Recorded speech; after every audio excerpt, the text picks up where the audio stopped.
Adventist World Radio SID Media. We are not general practitioners. We are specialists in Bible-based content. That's what we specialize on Adventist World Radio SID Media. Adventist World Radio SID Media. We are talking to you this morning live all the way from our Pretoria studios. So we're broadcasting live from Irene in Centurion at the SID Media House, where we are giving you the very best in Bible-based content. And we are saying to you, you can definitely join us as well in this discussion here. Talking to us this morning is going to be Mr. Shishenge, who is talking to us regarding subject pertaining to culture and heritage. You see, they say that in fact, today, if you are in South Africa, the 24th of September marks a very important day. Important because since democracy, right, all the way back, I think it was 1994, we grew up knowing that Heritage Day is a very particular day to celebrate our diversity of ethnic groups in the country. Whereas others may argue whether this is still important, we want to focus on what it means to completely ignore it. Right? Is that a thing to say, you know what, guys, I don't do that no more? And then is that spitting on the foundation laid by our forefathers if you do that? And we're going to be joined, like I said, by Mr. Shishenge in this discussion. Good morning to you, sir, and welcome to Adventist World Radio. Good morning, and good morning to your listeners. Thank you so much. Thank you so much. Really appreciate your time this morning, trusting that you are doing well and you're ready for the celebrations of today. Yeah, no, indeed, we have been celebrating since the beginning of this month, because we are actually marking this month as the Heritage Month, and as activists who are actually at work in terms of the issues that relate to culture and languages, we make sure that we do celebrate. Indeed, we celebrate. And maybe as we kick off, a question one would have is, why does a day such as Heritage Day exist? And we started off earlier on this morning pointing out how it then serves as cognitive dissonance, right? We've got Heritage Day to celebrate our heritage, but actually what then ends up happening is that only on Heritage Day do we have an idea of what our heritage is all about. The other days, and then one ends up asking, which one actually then is your heritage day? What you are on a daily basis, or what you do on this particular one day which you call Heritage Day? Why does it exist, this idea of Heritage Day? Yeah, I think the issue of Heritage Day is more for the people to actually be reminded about the existence of the legacy that they have actually inherited from the past that we are actually living at the moment, in order to pass it to the future generation. It is very important that we should actually have this particular day, because it serves as a reminder and as part of the promotion and preserving of our heritages as people. Because you see, people sometimes forget that they have got certain cultural activities that they are supposed to do in order to preserve and promote their ethnic and cultural importance and all that. So it's very important to then understand our roots, because you see today, children do not even speak their languages. Children do not even wear their cultural clothing and all that. But this wasn't really supposed to happen on a Heritage Day only. I think there are a number of initiatives that should come up to make sure that we further continue to preserve our heritage. I'm sorry to put you on the spot there, Babu Shishenge. Do you wear your cultural dress on a daily basis? Not necessarily. I don't do that on daily basis, and that is something that I'm actually planning on working on it, because you see, it's the mentality that we have. We need to decolonize one way or the other, because You see, even if you check the uniform that learners wear, it cannot actually be African garments. Like, we are not actually representing ourselves. We are representing the Western cultures in terms of the uniform, in terms of the weddings. At least the weddings these days are actually taking another form. So it is very important that from school level, we need to prepare these kids and make sure that at least part of the uniform become an African kind of clothing that they will be proud of and all that. Because today, some of the people, if you can give them the traditional clothing to put on, they can't do it. They feel ashamed. That is what the colonization has done in our minds or in the people's minds. So we need to then actually change that kind of a thinking. You mentioned there in the earlier remarks you gave, you get kids who can't speak their languages. And one, when they would hear this, obviously out of context, they would think perhaps you're saying kids are mute, right? They're not able to speak. They can't use their mouths. But actually, you're not referring to that. They speak a language. It's just not the language that you're saying would perhaps maybe to be bringing it back to context and to a situation here, that they are not their mother tongues, right? Or the tongue that their ancestral line would have been speaking. But is that not it, though?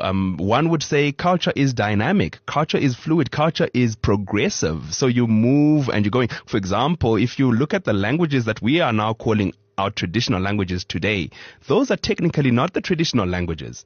I mean, even the English we speak today is not the traditional English. If you look at English that they spoke 200 years ago, is different to English they spoke 100 years ago, and is vastly, vastly different, even more so, to English they speak now. In fact, today, if you are, for example, in a country like South Africa, you would find that they would tell you, if you're in Joburg, the Zulu they speak in Joburg, for example, just speaking on one of the local languages, is different from isiZulu eThekwini, for example. And that's just going to show that culture is dynamic. Even language is fluid. Now, they say no one comes from Joburg.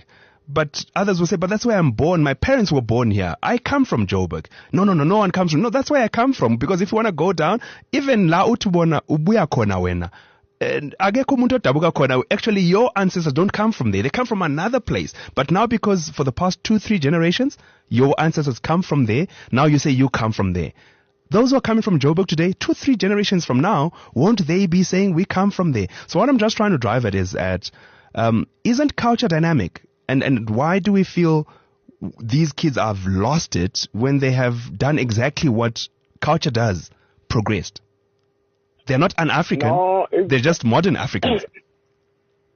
No, I can't actually be supporting what you are saying, but saying that the culture is dynamic, it's very important that you are saying that it's dynamic, but it should be dynamic within the cultural prescripts and all that. Because when you say culture is dynamic and it's only English that is actually being no, I'm not saying it's only English taken care of. No, I'm not saying it's only English. Let me tell you, there are a number of languages. No, sorry, Mr. Shishenge. There are more than 6,000. Sorry, Mr. Shishenge. Before you move on, I hear you. Just give me a second. Before you move on, can you acknowledge that I didn't say only English? Can you just acknowledge that first? You didn't say only English, but I wanted to drive a point there. Okay, yeah, drive the point without putting words in my mouth, yeah. All right, it's fine. What I'm trying to say here is English is not actually dying, but these African languages are dying. Why are they dying, whereas it's dynamic? So the emphasis that we put more on English, like what we are doing now, it's actually destroying these languages of ours. You find that black children who are actually having their mother tongue, they are not doing their mother tongue at school.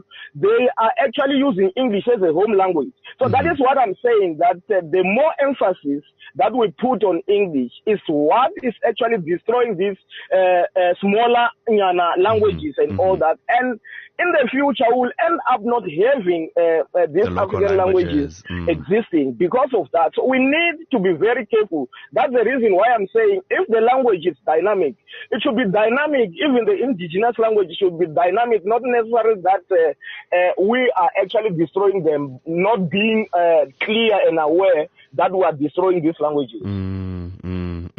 And maybe let's address that a bit.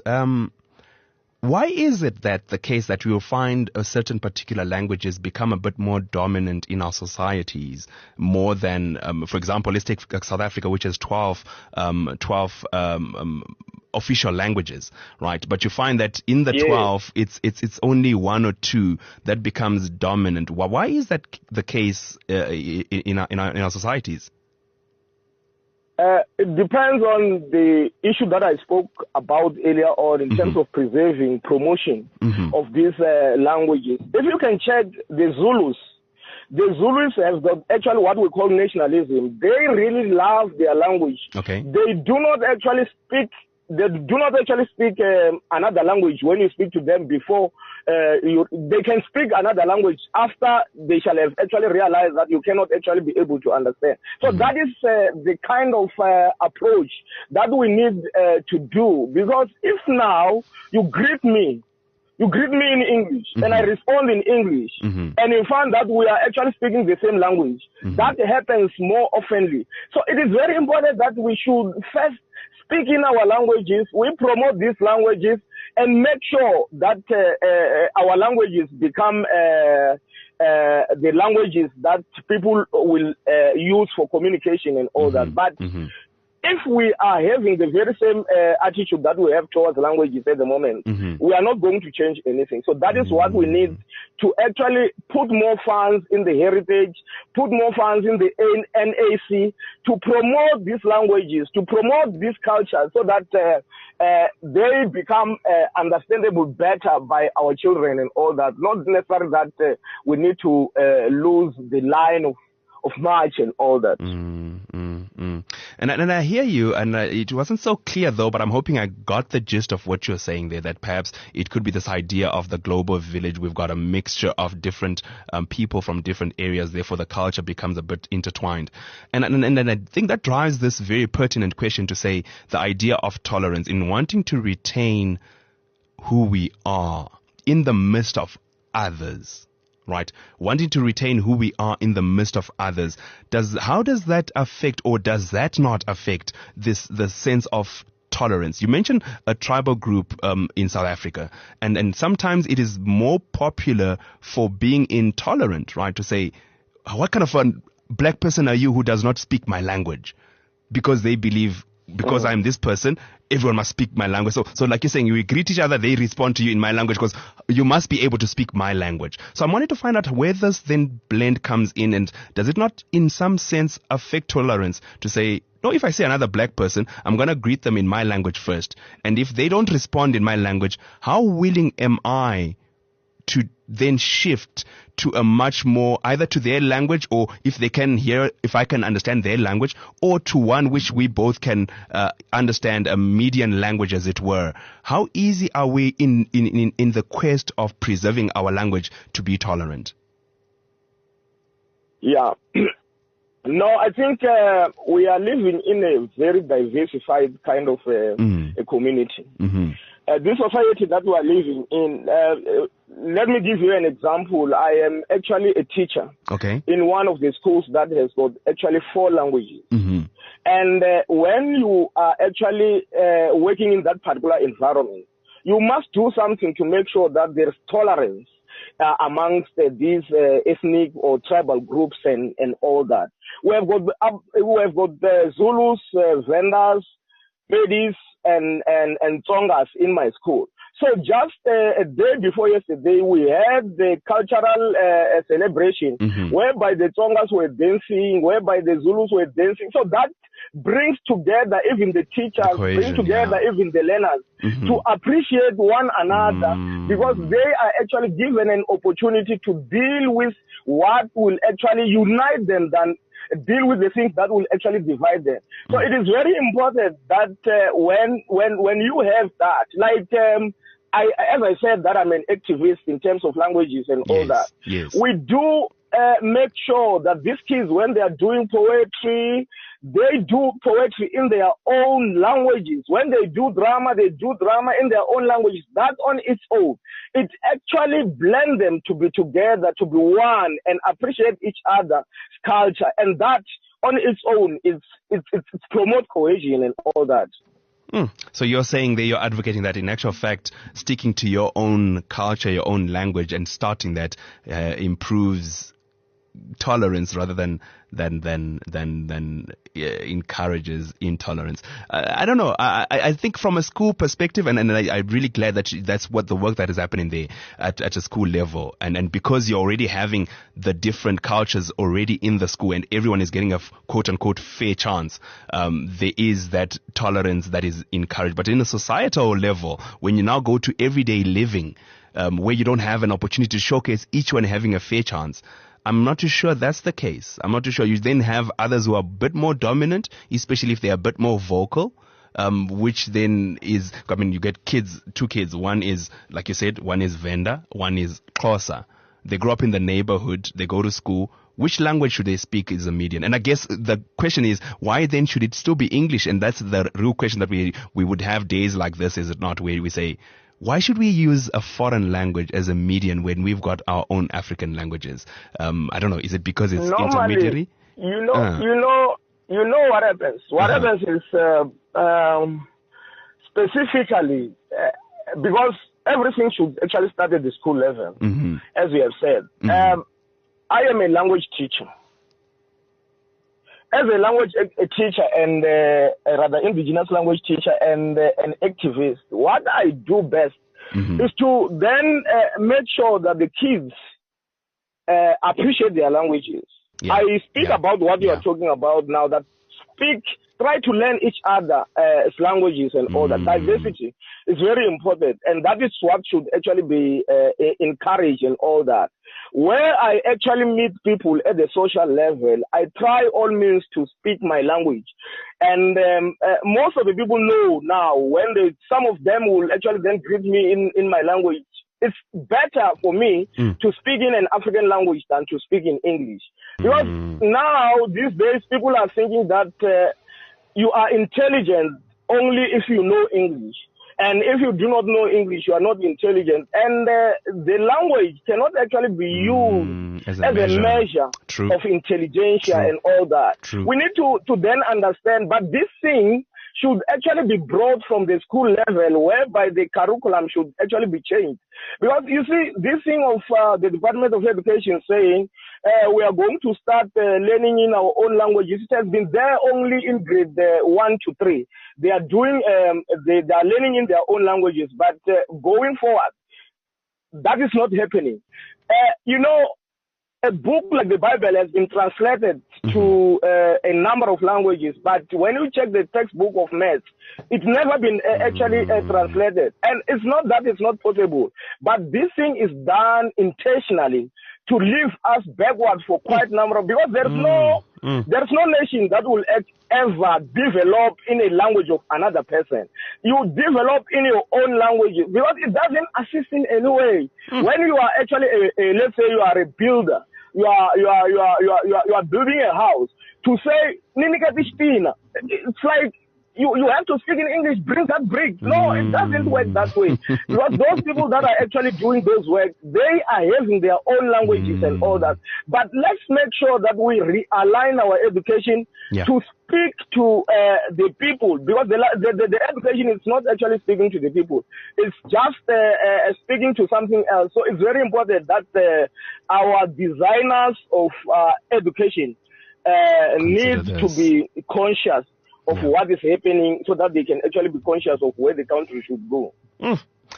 No, Babe Qinisweni, thank you so much for talking to us. Really appreciate your time this morning, and quite some wealth of wisdom you've shared with us. It's all on a cancer, and I'm going to try. Now, yeah, that's a conversation right there, family. What's your take? How do we hold on and move on? You know, it's two things that, we can walk and chew gum. Surely we can walk and chew gum. We don't need to discard who we are for us to be progressive. That was Mr. Shishenge, teacher, author, and African diversity enthusiast. Adventist World Radio SID Media. We are not general practitioners. We are specialists in Bible-based content.